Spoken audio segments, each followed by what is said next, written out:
Hello and welcome back to Russ's Movie Corner. My name is Russ, and as you can see, I am sitting in front of my movie corner. I have my Armor of God t-shirt on, my Son of God movie right next to me, and judging by the frame around me, we are back, taking down the Bible verses for a Flat Earth spreadsheet from Brandt Wessel. I want to apologize for last time. I kind of lost my cool and started to kind of get a little righteously angry, and because the gentleman in question was kind of an idiot.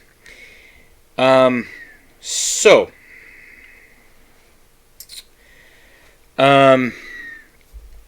I looked up this thing up here at cell 533 where it says moving stars are not planets. Mercury, Venus, Jupiter were, of the 12 stars mentioned, occurred 23rd September 2017. Well, so here's what that is.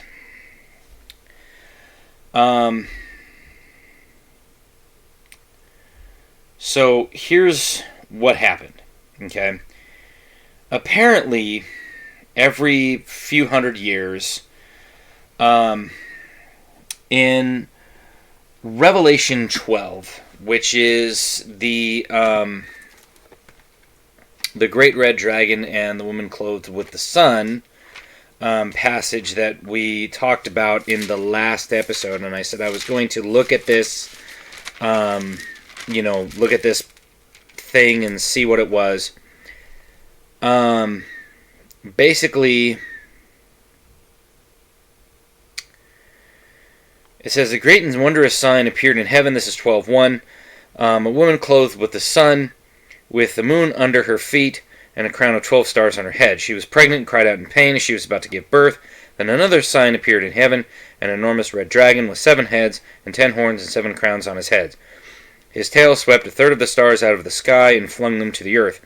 The dragon stood in front of the woman who was about to give birth, so that he might devour her child the moment it was born. She gave birth to a son, a male child, who will rule all the nations with an iron scepter. When her child was snatched up to God and to his throne, the woman fled into the desert, to a place prepared for her by God, where she might be taken care of 1,260 days. And then there was war in heaven. Michael and his angels fought against the dragon and his angels fought back, but he was not strong enough, and they lost their place in heaven. So basically, every few hundred years, in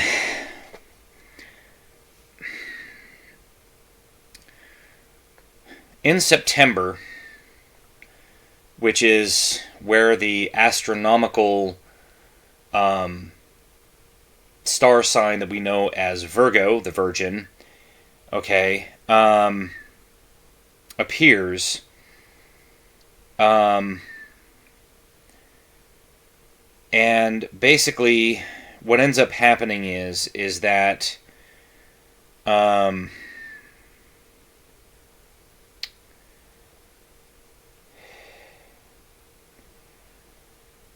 says, using astronomy programs such as Stellarium, viewing the stars and planets can be easily achieved from Earth's vantage at any time in the past or future.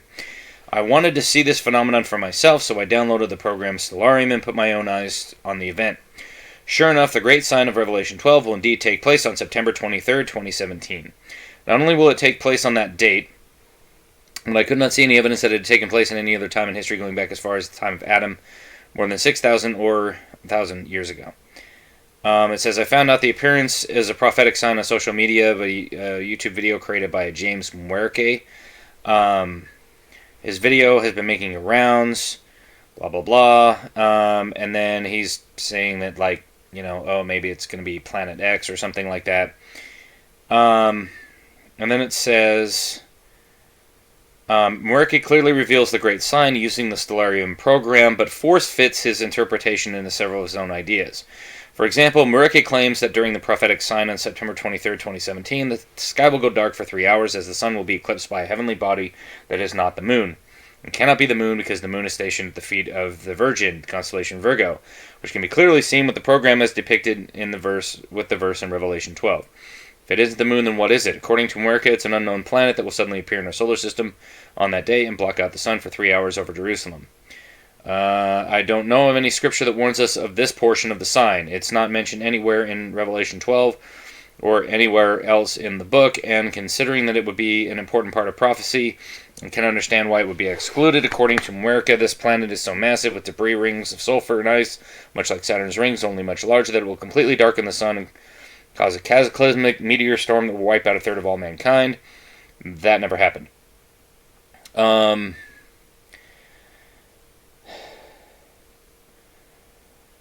it says, and we can interpret from the scriptures and Revelation that there are parallels between the plagues brought upon Egypt and Pharaoh prior to the Exodus and the events that take place at the end. However, Muerke seems to mingle the events from the Great Tribulation and the Wrath. According to his interpretation, the events of the Wrath take place within hours of the Great Sign, and that very soon we are going to experience this incredibly intense journey. Really? Because that would mean cutting giant portions of scripture right out of the book. I'm just going to put it right out there as intently as I can. I am a mid to post-tribulation raptured believer. I believe that the saints will not be raptured prior to the Great Tribulation, and that we will not only be expected to endure to the end, but that many believers will die during those 7 years.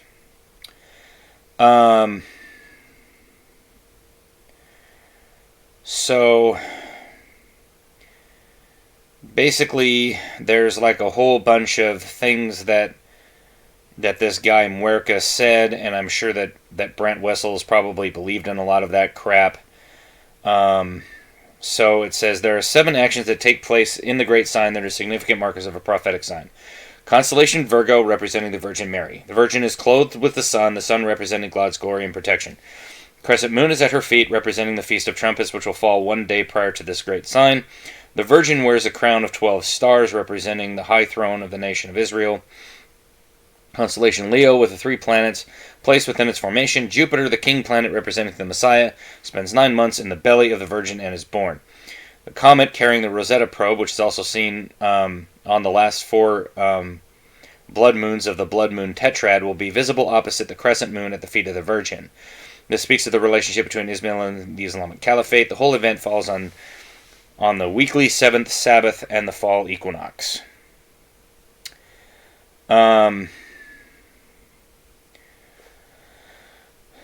So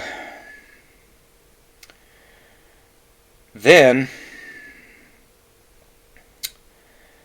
I had another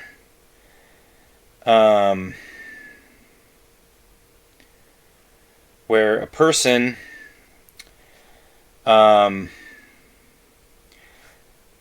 is a Catholic wrote an article that said, one day last fall I was working in my office when my desk phone rang. It was a reader of the Catholic Astronomer asking me a question. He asked why the Vatican Observatory blog was full of discussion on black holes or whatnot when there was something much more momentous to talk about.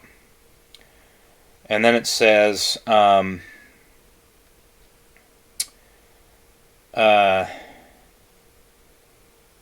September 23rd, 2017, the sun will be in the zodiac constellation Virgo, a woman clothed with the sun. The moon will be at the feet of Virgo with the moon under her feet. The 9 stars of the zodiac constellation Leo plus Mercury plus 3 planets, Mercury, Venus, and Mars, will be at the head of Virgo. On her head is a crown of 12 stars. The planet Jupiter will be in the center of Virgo. As the weeks pass after September 23rd, Jupiter will exit Virgo to the east past her feet, so to speak. She was with child and wailed aloud in pain as she labored to give birth. Jupiter is the largest of the planets, the king of the planets, so to speak. She gave birth to a son, a male child, destined to rule all the nations with an iron rod. Must this not be a sign of something momentous, as the internet sources say? In fact, after researching it, I found that in only the past 1,000 years, this same arrangement in the sky has happened at least 4 times. In 1827, 1483, 1293, and 1056. So the previous author was wrong. It has happened 4 times before. Okay? So it's happening. It happened in 2017, then it's happened in 1827, 1483, 1293, and 1056. Now, I know that the readers of this blog are diverse. People with interest in astronomy are a diverse group, and you will all have some diverse reactions to this question. Some of you are probably saying right now, what a bunch of nonsense. Others of you may be thinking, that my caller had a good point, and you would likely want to learn more. So, basically, let me see if I can pull this up so that you can kind of see it. But what it looks like is you have the moon here in Stellarium. Here's Jupiter, okay, which is just below the Virgin. The sun is here, just over her shoulder. And then you have the 9 stars of the constellation Leo. And then you have Venus, Mercury, and Mars, okay, to make the 12 stars, the crown of 12 stars. Okay, that's what this guy's alluding to, is this arrangement. Okay, that has happened 5 times in the last 1,000 years. Okay, because it happened 23rd September 2017. So it's not a unique event, because if you look at it, we wouldn't be able to see it anyway, because it would happen during the daytime, okay? And the only way that you would know that this is happening is if you were using some kind of a software, okay? And so the fact that the guy missed it means that he probably wasn't really paying attention. He probably just kind of like ran the program back, you know, like every 500 years or so, and then was like, oh, see, I don't see how it's working. And so apparently, if you don't do enough research, then you're going to think that this is a one in a million, zillion, gazillion, trillion, bazillion chance, and it's fulfillment of prophecy, which it really isn't. It's more just a symbolic action of the actual prophetic event. Okay? And besides, what needs to happen for the end times to be the end times? Okay? What needs to happen? Anyone? Anyone? Bueller? The abomination that causes desolation has to come into the temple. And for that to happen, there has to be a temple in Jerusalem that the Jews worship at for him to enter and desecrate. Okay? So, obviously that didn't happen. Okay? So, the thing is that, as mentioned in the last portion of this particular video series, okay,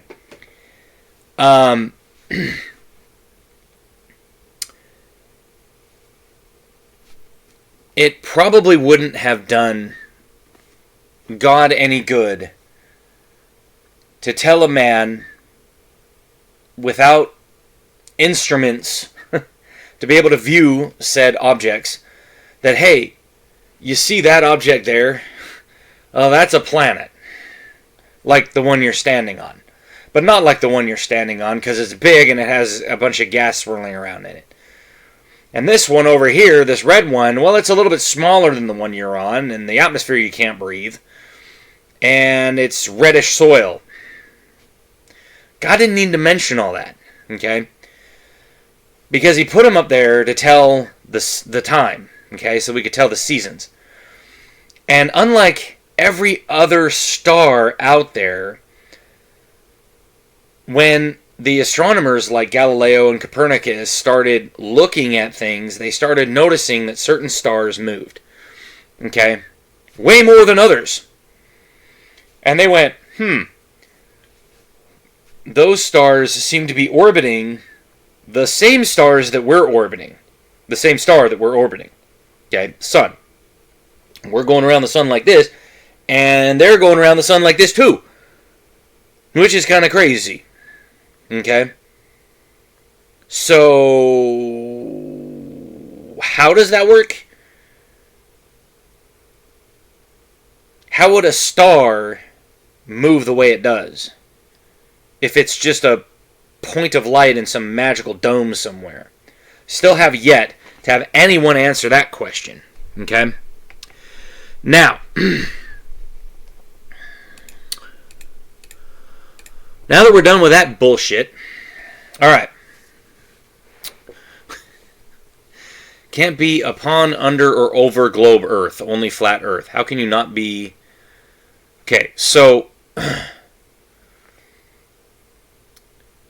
You can be upon a globe.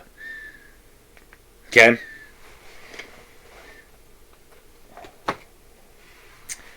Get out my handy-dandy stress ball here. Am I upon the globe? Yes. Am I under the globe? Yes. Am I over the globe? Yes.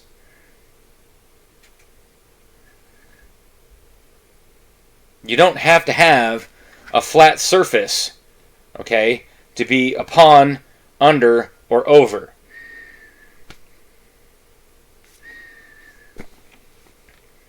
Because I can do the same thing. Upon, under, over. And most of these passages don't actually, talk about the shape of the earth. Okay? Like, for instance, Genesis 6:12. Okay? And God looked upon the earth, and behold, it was corrupt, for all flesh had corrupted his way upon the earth. Okay? So, that's not saying that the earth is flat. And if God is omnipotent and omniscient, can't he be everywhere at once if he wants to be? He doesn't have to be in one spot on some magical floating dirt pizza. Okay? He doesn't really have to be. Okay?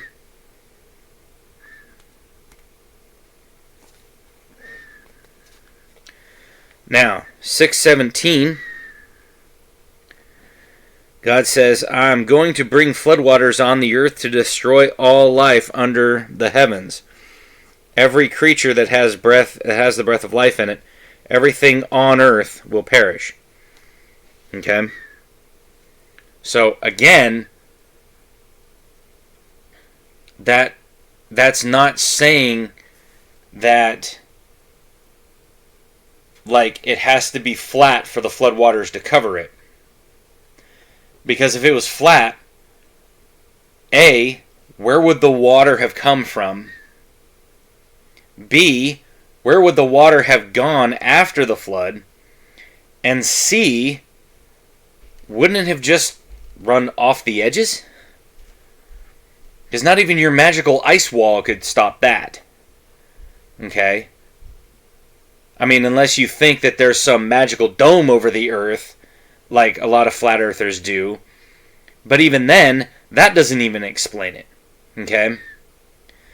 Now, I can already tell you that from basically from 7:12 all the way through 9:16, okay, that has nothing to do with the shape of the earth. Again, that has to do with the flood. Okay? And you can have the flood on a sphere where there's gravity. Because this little tiny stress ball, okay, doesn't have a huge gravitational pull. But if you blew this up to the size of the earth, it would have a gravitational pull. It may not be as strong as the earth's gravitational pull, but it would be. And to do that, you'd have to blow it up from, 3 inches to 15,000 miles. Yeah, bet you didn't think about that, did you? Because that's the diameter of the earth. Okay? So, well, anyway, the point being, okay, that these people have no idea what they're talking about. And I may be thinking about the circumference of the Earth as 15,000 miles. The diameter of the Earth is probably more like 6,000 miles. 6 or 7,000 miles. Okay? Because I think the radius of the Earth is like 3,300, so I think it's like 6,600 miles is the diameter of the Earth. So I was a little off. But point being, you would have to blow this up gigantic, okay, to get a gravitational pull to where you could stick to it, okay? And I have yet to see one flat earther come up with an alternative theory than gravity that works. The rest of it's just a bunch of bluster that they have no flippin' clue what they're talking about. Okay? So I'm not even going to go over all these verses on the flood because, number one, when I did my Noah review, okay, back in the day, I read the entire flood story and I debunked the hell out of that BS movie, okay? And I've talked about this flood enough on this channel with other things. In fact, I even did a video on The Truth Hurts on my channel where he talked about Noah's Ark and Noah's flood and how the whole story debunks the Bible. And I destroyed his whole theory about that. And I talked about that at length on that video series. So I'm not going to go into it here because honestly, it's a waste of time. Because on a spherical Earth that has water stuck to it because of gravity, okay, it makes sense to have a flood that covers the whole thing. Because if you were to smooth out, okay, if you were to smooth out the Earth like this, okay, if you were to make the Earth as smooth as this stress ball, okay, the water over the Earth would cover it to like, I was mentioning this in my Slimeman Dan video that I just filmed, that basically you would have like about a mile or two of water above the surface of the Earth if it was completely smooth. Okay? Because the way that the continental shelves are, and, you know, like how the gradient of the ocean floor is, and all of the mountains that stick up and everything, if you were to do that, it would be to like a depth of like a mile or two. Okay? If you were to smooth out, like, and I'm talking from the ocean floor all the way up to the tallest peaks, if you were to flatten out the whole surface of the Earth, the water would basically cover the entirety of the Earth. Okay? But see, people like Brandt Wessels and other flirfers seem to think that if I take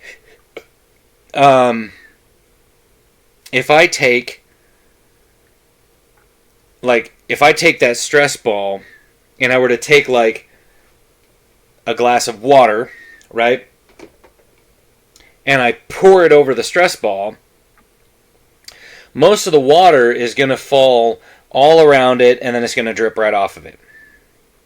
Okay? Onto the floor.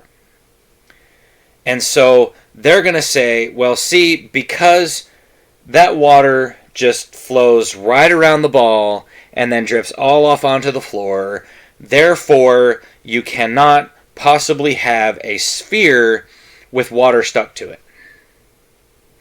Because they fail to grasp that the gravitational pull of the Earth that they're standing on is so strong that it pulls the water off of the smaller object towards it. That's what's happening. And they seem to think that there's like some crazy, like, oh, you can't possibly, dude, you're standing on it. That's the point, okay? Like, literally, we're stuck to it, okay? And so, yeah, if you have, but there are like fountains. You can Google this. There are fountains, okay, where people have like spheres, okay, floating, like they're rotating around and stuff, and they have water cascading around them, okay? And it's stuck to them pretty well, okay? Because water has a pretty good surface tension. And if you keep the flow consistent, okay, over the whole sphere, and you keep it at a constant pace, it sticks to the sphere because the surface tension doesn't break when it gets down towards the bottom. It doesn't break till it's almost way down at the bottom of the sphere. That doesn't happen on the Earth because gravitational pull is such that it pulls it in, okay? And when you boil water, what happens? What do you get? You get steam, okay? The same thing happens in what we call the water cycle, okay? Like the sun beats down. Okay, let's say, after a big snowstorm, right, all the snow melts, okay? Where does some of that water go? Well, some of it's going to run off into the ground. Some of it's going to go into storm drains and stuff like that. And some of it's going to go back up into the sky, okay? And eventually, it condenses, okay? So we have evaporation, then it condenses, that's condensation, okay? And that condenses enough that the water droplets start to form back into cohesive drops, okay? And when it becomes heavy enough, gravity takes over and it pulls it back down to Earth. We call that precipitation, rain, snow, sleet, hail, whatever you want to call it, okay? And that falls back to Earth, okay? And then the cycle repeats, okay? Because people are like, well, how come? It's like, how come it can do that stuff? Well, that's because, like with steam, okay? Like if you just take a drop of water, okay? Just take a couple drops of water and just drop them on your counter, your kitchen counter, okay? And go away for a while. Don't clean it up, don't do it, just put a couple drops of water on your kitchen counter and then walk away. Come back in a little while. It's gone. Where'd it go? It evaporated. Okay? And after it evaporates, where does it go?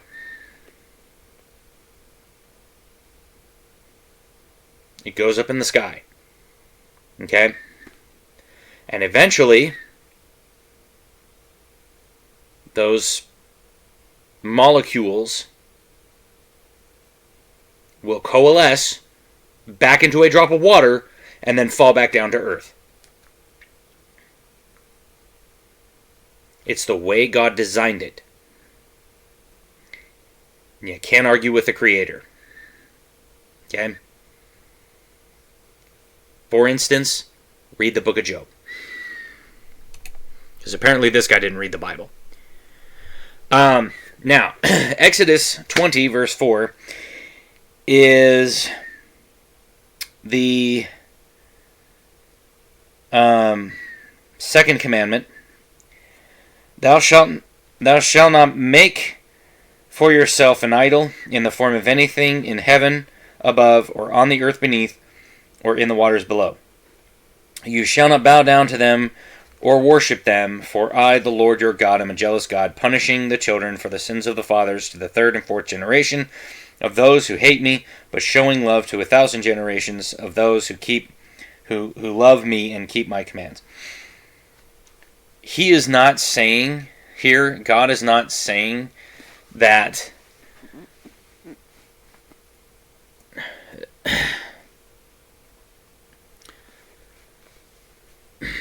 see, the way that the King James, and this is one of the big things about the King James version, is that the King James Version makes it seem like at least to him, it makes it seem like that the water under the earth, like there's some like magical water under like all of our feet. When in actuality what they're saying is below the surface of the water. We're on land, okay? And when we go down to the shoreline, we're at what? Sea level, right? Because that's where the sea starts, okay? And so he's saying, you can't make any image of anything in the sky or space, right? So you can't worship any of the planets, you can't worship any of the stars, you can't worship the sun, the moon, you can't worship any of the birds, nothing that flies in the air, okay? You can't make anything, okay, as in the earth beneath heaven, okay? The earth.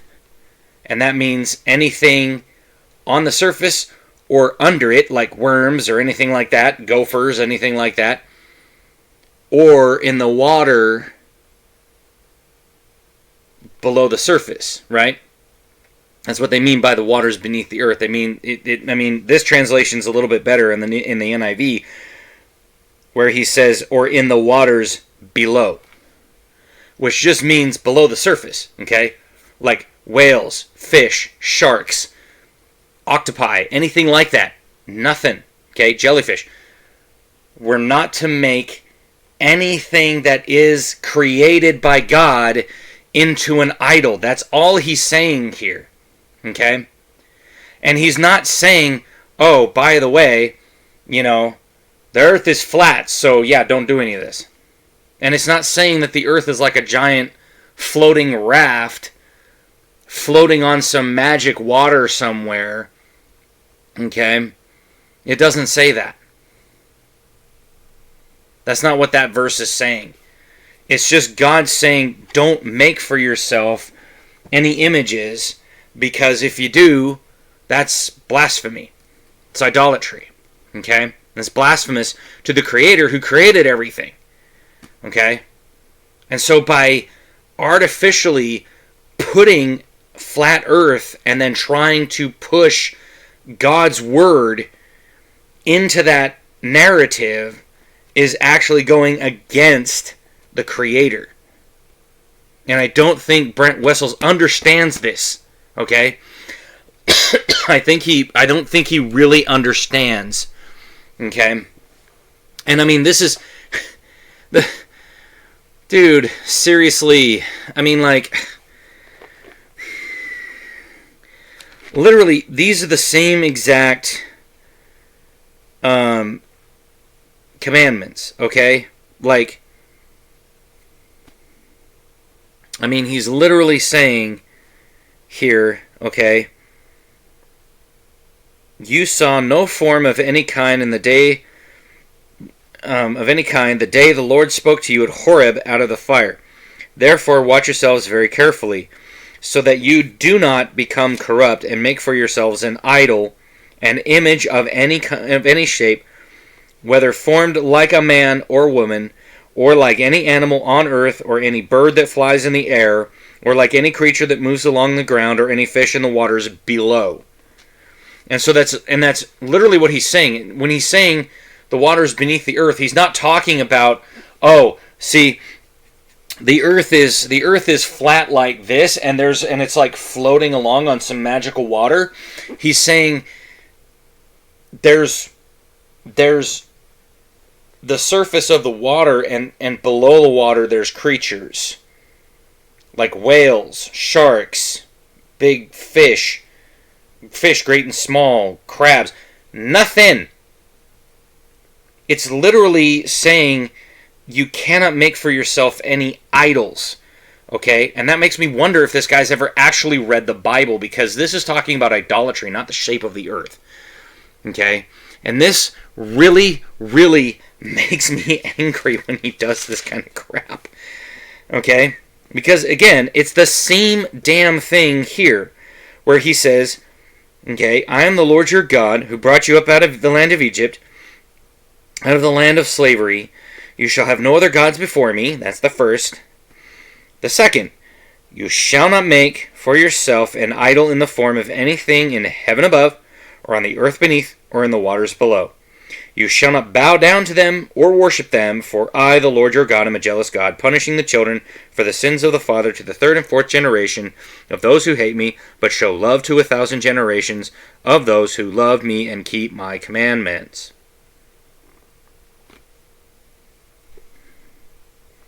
He's literally saying the same thing over and over and over again.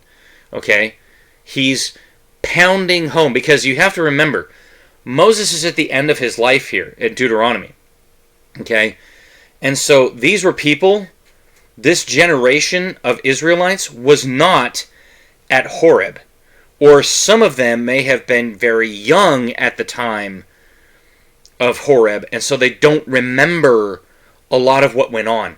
Okay? And so Moses is reiterating for them the promise and the laws and commandments made by God. Okay?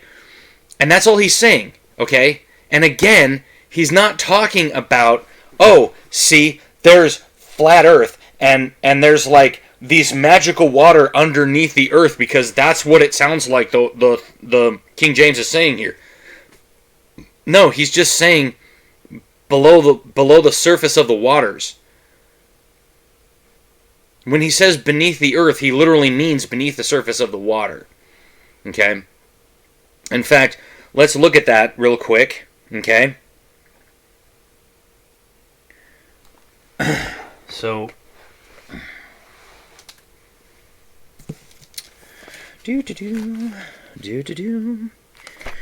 below.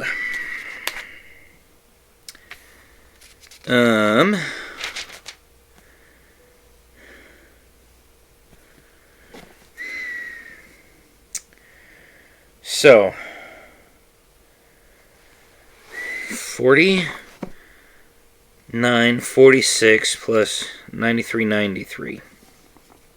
Okay. Is it 4946?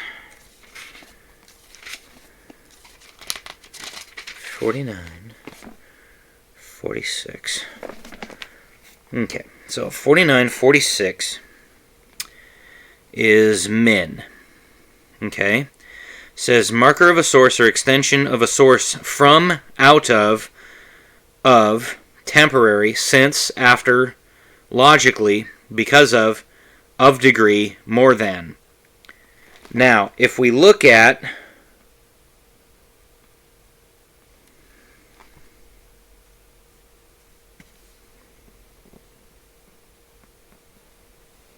below, it's translated 17 times plus 9393. So let's look at 9393. Okay? So we look over here at 9393. Okay? 9393 is tahat. Okay?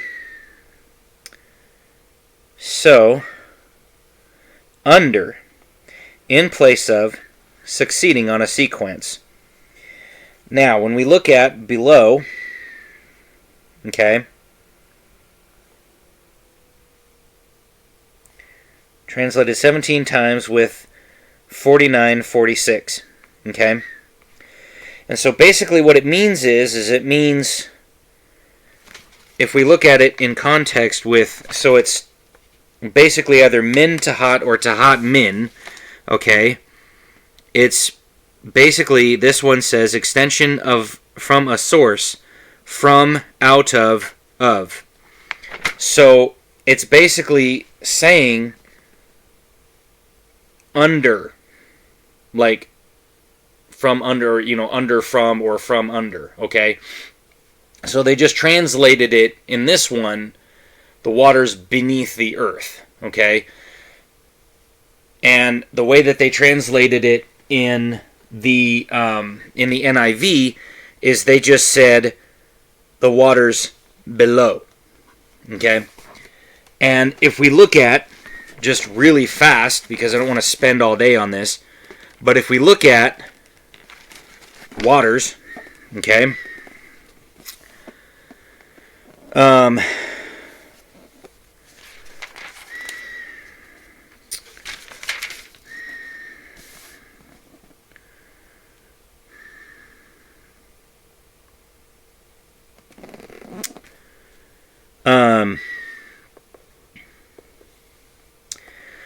4784.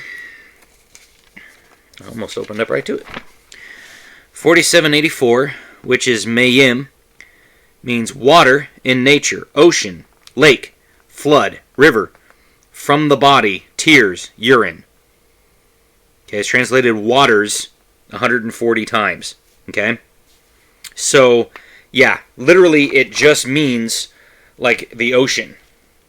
Saying, here's the ocean, okay, or lakes, any kind of body of water.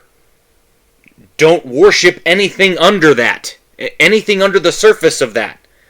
Or on the face of the earth, or in the heavens above. Okay? Because everything is created by God, so we should be worshiping the Creator, not the creation. Okay? That's all it is.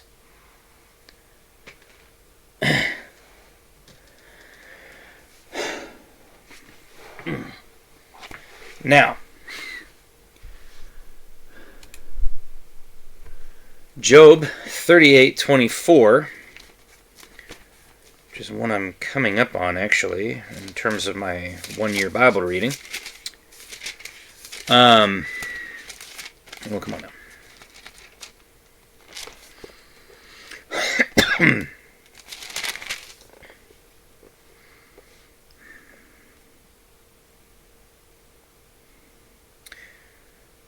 What is the way to the place where the lightning is dispersed, or the place where the east winds are scattered over the earth?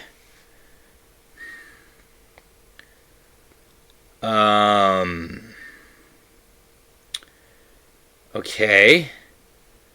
Again, that's not talking about the shape of the earth. That's actually talking about weather.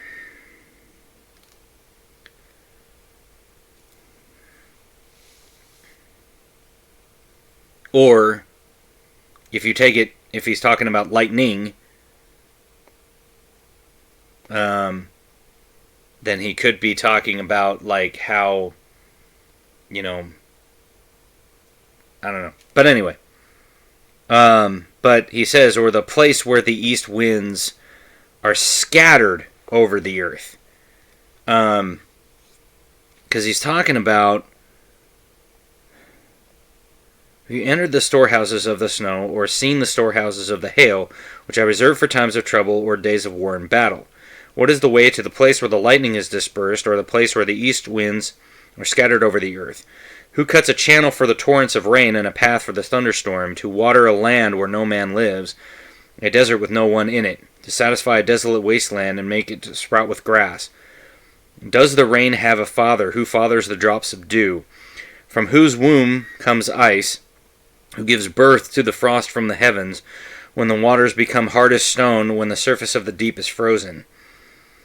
So, again, these are rhetorical questions by God to Job, basically asking him, how do you know, like, I do all this stuff. Do you know if this is how it actually is? Tell me. Because he literally says at the beginning of 38, who is this that darkens my counsel with words without knowledge? Brace yourself like a man. I will question you, and you shall answer me. Okay? Let's look at the English Standard Version of Job 38 really quick. 38:24. What is the way to the place where light is distributed, or where the east wind is scattered upon the earth? Yeah, so they say scattered. And the thing is, I mean, again, it's not... This isn't talking about the shape of the earth, and it's not talking about, oh, it's flat, because it says upon. Okay? Because again, I can stand upon a globe. I do. Because I live on it right now. Okay? So, the problem comes when you have people like this that don't really understand science and don't really understand anything. And so they eisegete into the text what they think it should say. Okay? Because like he said here, is it can't be upon, under, or over globe earth, only flat earth. Well, Job also says that the earth hangs upon nothing. Okay? Let me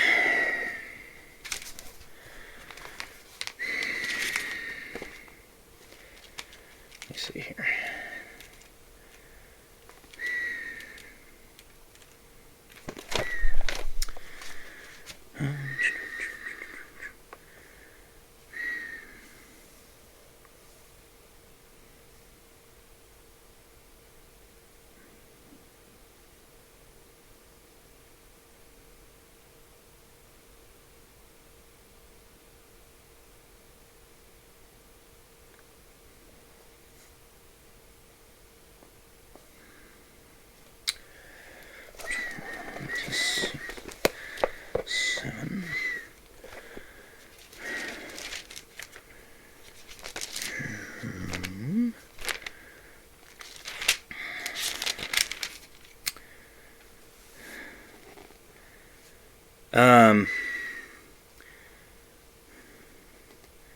So Job replies, how have you helped the powerless, or how you have helped the powerless, how you have saved the arm that is feeble.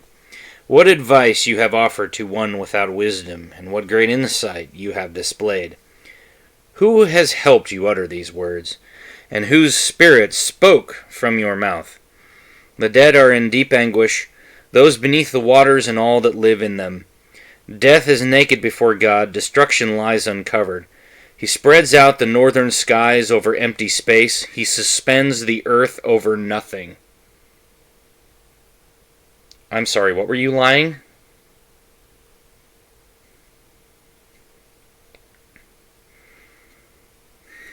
So, yeah.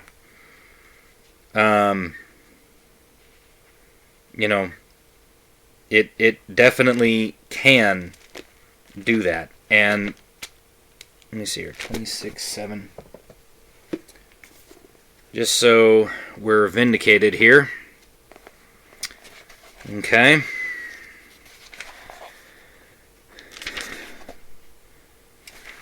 T6, verse 7. He stretches out the north over the empty place, and hangeth the earth upon nothing. So it's even right there in black and white in your Bible. Alright.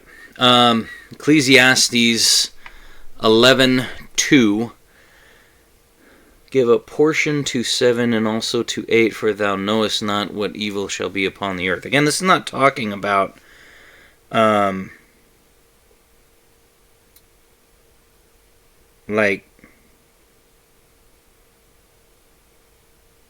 again, this is not talking about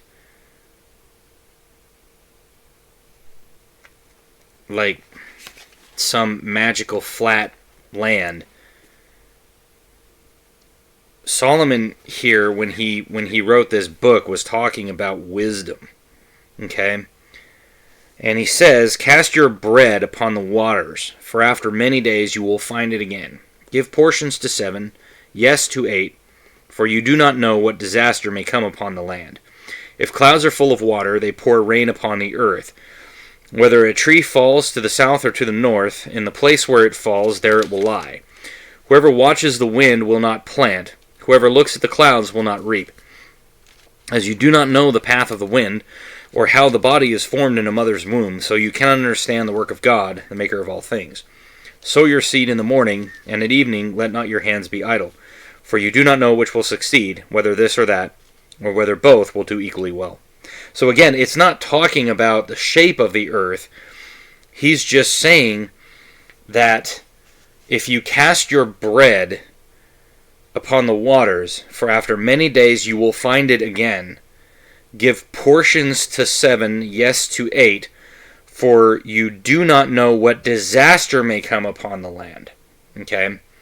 It's more an admonishment to, like, help out those, because if there is a disaster on the land, by helping those people out, you will save those people in the long run. That's all it's talking about. Again, this is not about something. I mean, it's just, this guy is so backwards. It's not even funny. God damn it. Alright, 23:35, yeah. Just let's do the woes, shall we? Because that always works, right?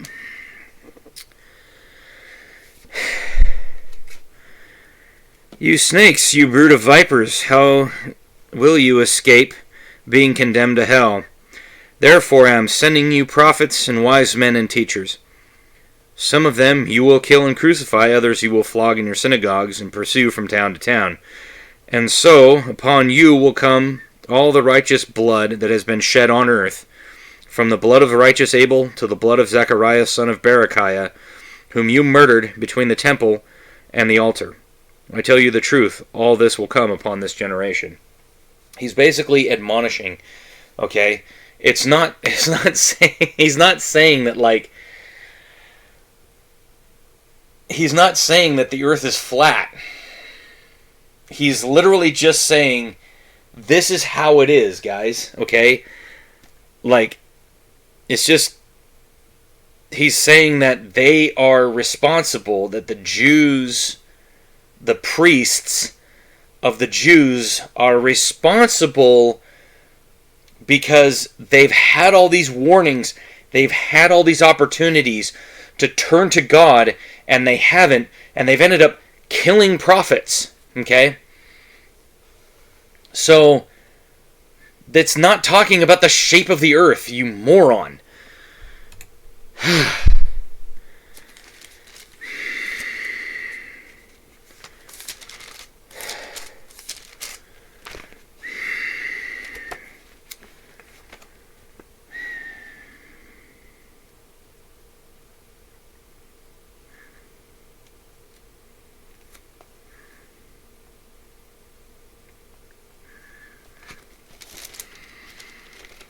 Okay, let me grab the other verse here really quick. Because again, the Apostle Paul loves to quote from the Old Testament. And this is a quote from the Old Testament. So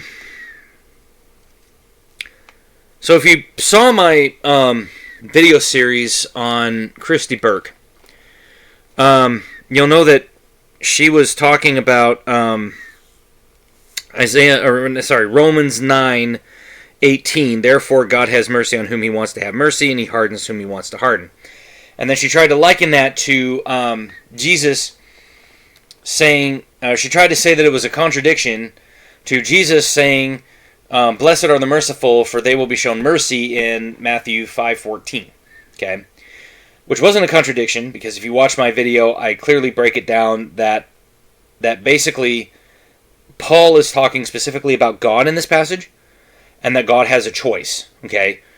God makes a choice because He's God, and He will do what He wants to do because His ways are not our ways. Jesus is talking to the crowd of people on the Sermon on the Mount, and He is saying, "Blessed are the merciful, for they will be shown mercy." He doesn't say where they will be shown mercy or by whom will give them mercy. He just says they will be shown mercy. Okay? So it's a general mercy statement in that if you're being merciful, that mercy will come back to you at some point, either by God or by other people that you've shown mercy to. Okay? That's the implication there. Now, she tried to basically say, oh no, this is totally just about God, so, Jesus is specifically talking about God here, and it's like, no, he wasn't, okay? Nowhere does Jesus say you will be shown mercy by God, okay? So also in this passage, a little bit later, a little bit further on, okay, I'm going to start in verse 22, okay, and I'm going to read down through 29, okay? What if God, choosing to show his wrath and make his power known, bore with great patience the object of his wrath prepared for destruction? What if he did this to make the riches of his glory known to the objects of his mercy, whom he prepared in advance for glory, even us, whom he also called, not only from the Jews, but also from the Gentiles? As it is written in Hosea, I will call them my people who are not my people, and I will call her my loved one, who is not my loved one. And it will happen in every place where it was said to them, you are not my people, they will be called sons of the living God. Isaiah cries out concerning Israel, though the number of the Israelites be like the sand by the sea, only the remnant will be saved. For the Lord will carry out his sentence on earth with speed and finality. It is just as Isaiah said previously, unless the Lord Almighty had left us descendants, we would have become like Sodom, we would have been like Gomorrah. And he's saying here in Romans 9:28, so we're actually looking at Isaiah 10. Okay, so let's jump to Isaiah 10. I looked at the wrong one. Okay, and he's saying 22 and 23. Okay, so I'm going to start in verse 20 of Isaiah 10. Okay, and I'll read through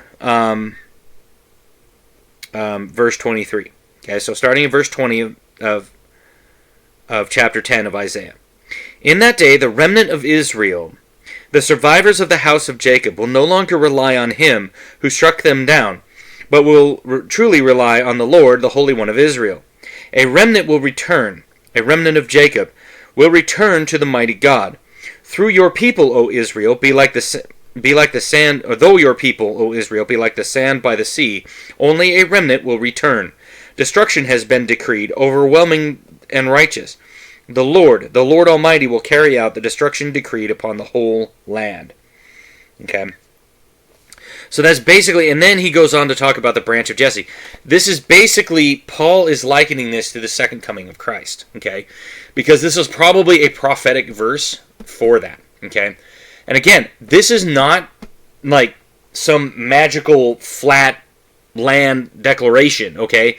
This is actually Paul using the book of Isaiah to show Jews and Gentiles, okay, how God is working, okay? And he's saying it will be like a remnant, okay? And that's all he's saying there. Now, Revelation 3:10, okay, this is one of the this is to one of the churches in Sardis? Yeah, in Sardis. Okay. So, I'm going to start in verse 9. Okay, and I'll read through verse 13. Okay. I will make those who are of the synagogue of Satan, who claim to be Jews, though they are not, but are liars. I will make them come and fall down at your feet, and acknowledge that I have loved you. Since you have kept my command to endure patiently, I will also keep you from the hour of trial that is going to come upon the whole world to test those who live on the earth. I am coming soon. Hold on to what you have, so that no one will take your crown. Him who overcomes I will make a pillar in the temple of my God. Never again will he leave it. I will write on him the name of my God, and in the name of the city of my God, the New Jerusalem, which is coming down out of heaven from my God, I will also write on him my new name. He who has an ear, let him hear what the Spirit says to the churches. Okay? So that has nothing to do, again, with, like, a magical flat land. It has to do with Jesus saying, look, you guys have been enduring, and you've been doing what I commanded you to do. Great. Keep it up. Because when I come back, you're going to be good. Because the judgment will come upon the whole earth, but guess what? You guys will not feel that judgment. That's what he's saying, okay? Because he's saying the judgment is going to come on the whole world, okay? But you won't because you endured. That's all he's saying, okay? Now, Revelation 16:2.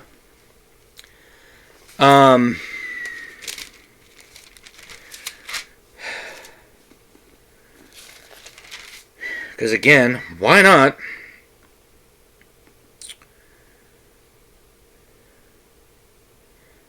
I'm surprised he didn't put in 16:1.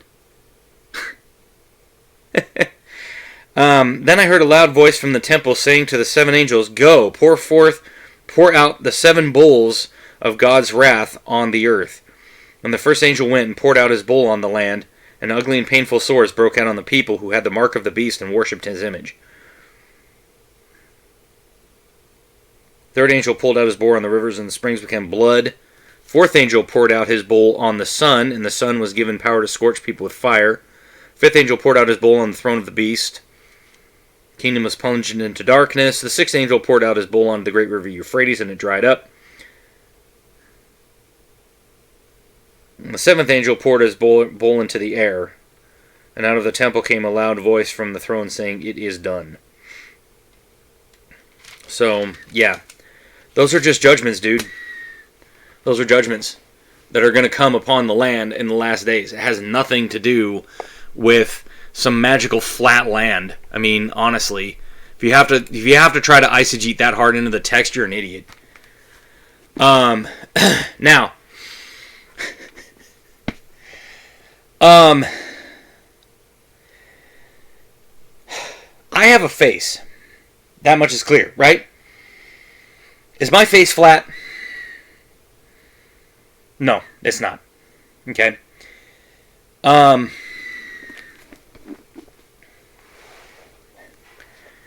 This stress ball, the face that's showing to you, that what you can see. Okay? That's the face that you can see. I can see this side of it, this face of it. You can see this face of it. Is this flat? You can clearly see it's really not. Right?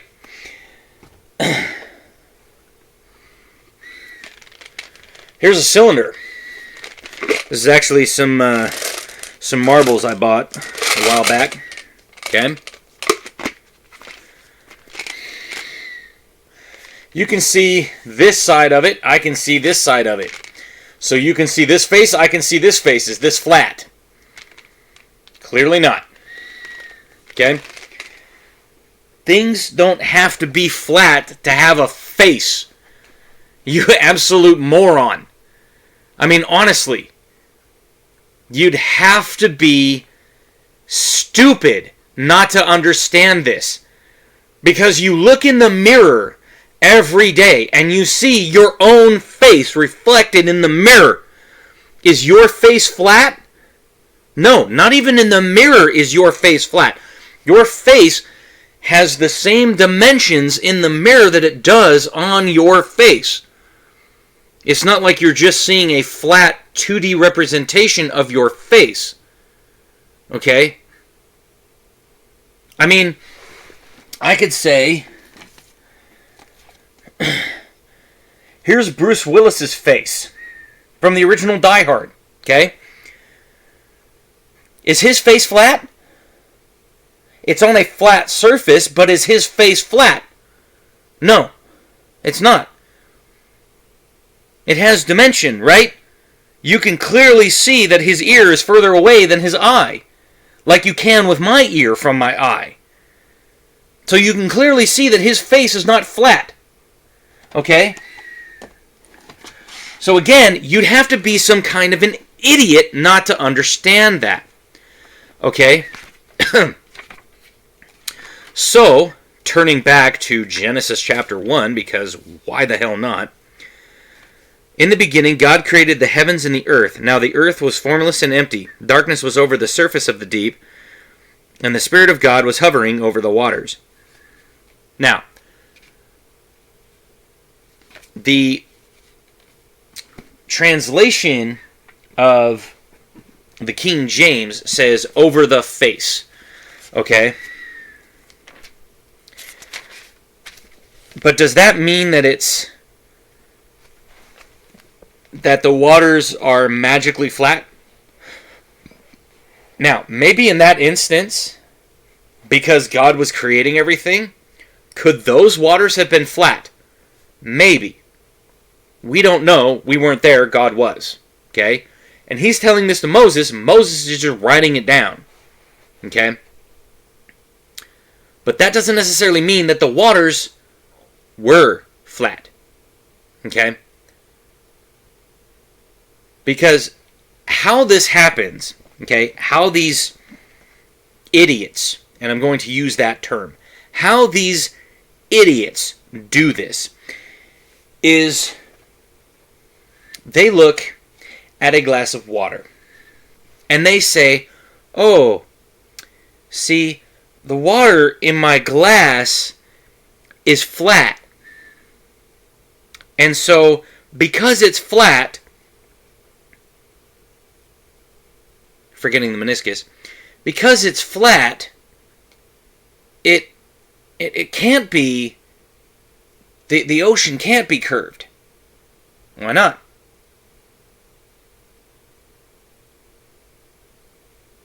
Just because you can't see the curve doesn't mean that the ocean doesn't curve. Okay? And as stated, my face is not flat. Okay? You can see in the profile, my face is not flat. Okay?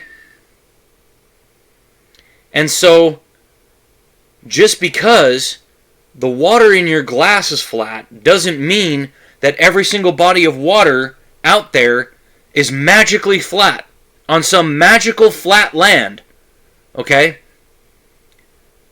And it's the same thing in Genesis 7. They're just saying that it floated, basically saying it's floating on the surface. That's all the face means. If you look it up in the... In fact, here, we'll do it the easy way. Okay? I'm going to get up my NIV. Okay? And I'm going to look at this verse, and I'm going to say, okay, it says, it was hovering over the surface of the deep. Okay? Darkness was over the surface of the deep. So, we're going to look up surface in our strongest concordance. Okay? We're going to look up surface, and we're going to see what it says. Okay? So we're going to look up surface. Surface. Because isn't that what sur means? Surface. 7156. Yeah, because literally that's what surface means. It's on the face of. I took 7156 because it's the same thing in 718. 7156.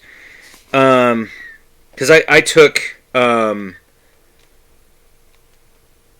I took French,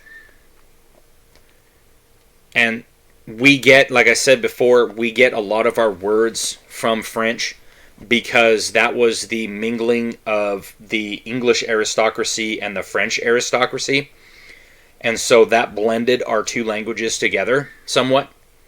French stayed somewhat the same, but like we took a lot of their language and like put it into English. Okay? So again, English is Latin, Greek, with a strong influence of both German and French. Okay? So, This is pane, face, by extension, appearance, presence, before, in front of, in the presence of. To, quote, show one's face is a sign of favor. To turn or hide one's face is a sign of rejection. Okay? And it's translated... Let me see here. Yeah, it's translated face 211 times. Because that was 7156, right? Yeah, 7156. So it...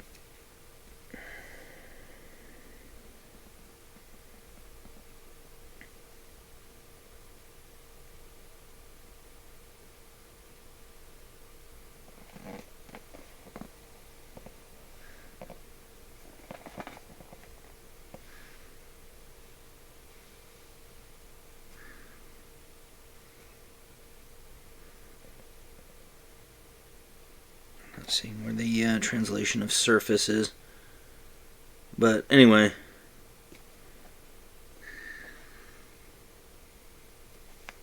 But it is pane is the Greek, or is the Hebrew there. And basically, yeah, it's a similar type of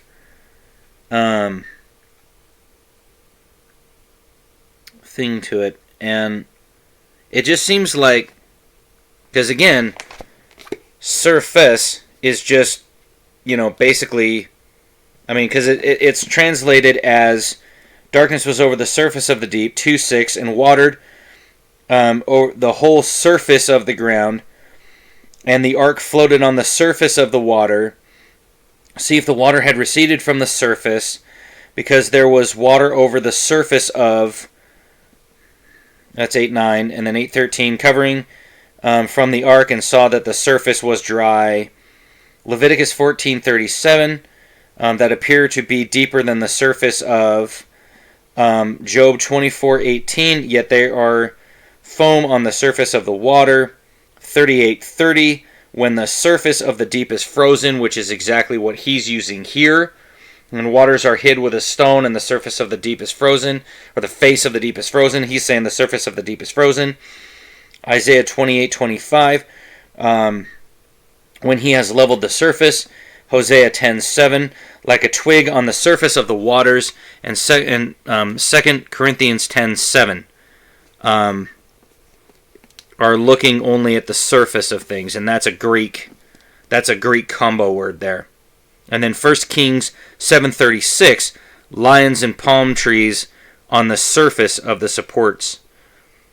From 1 Kings 7:36. So basically, yeah, it's